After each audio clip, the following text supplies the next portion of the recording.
हिजो सक्छ नि बाटो नाको यहाँ कोदोको बिटा ठुल्ठुलो भइसकेको छैन है कहाँ गर्ने हामी कोदोको बिउ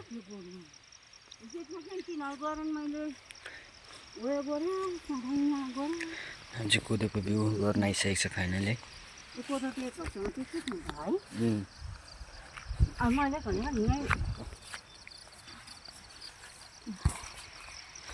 यो गर्ने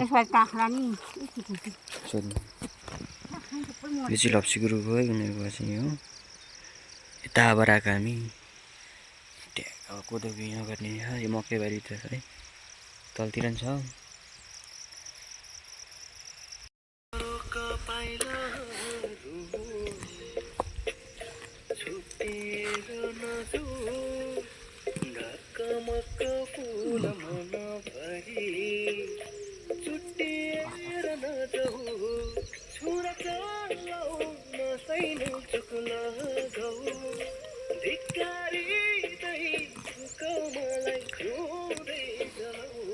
कम्मकै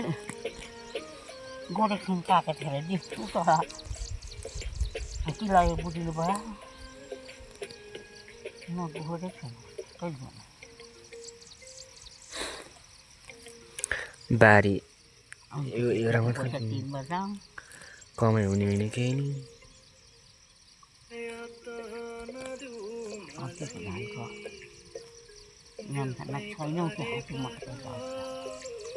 भैँसीले खान्छ है कोदो त्यहाँ खाइहाल्छ दिबाट आउँछ नलाए त भन्नु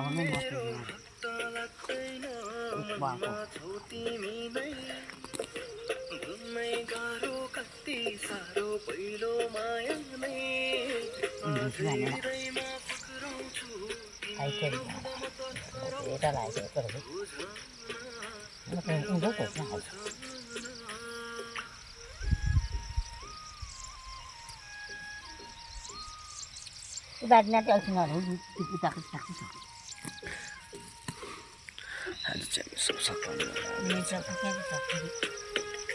यसरी मक्काहरू पनि ठुल्ठुलो भएको छ यहाँ चाहिँ मल पुगेर होला है नानीले बाबुले कसरी भाँचेको थियो नि सब भाँचेको थियो मकै है काटेको नि मैले बन्नै थियो सब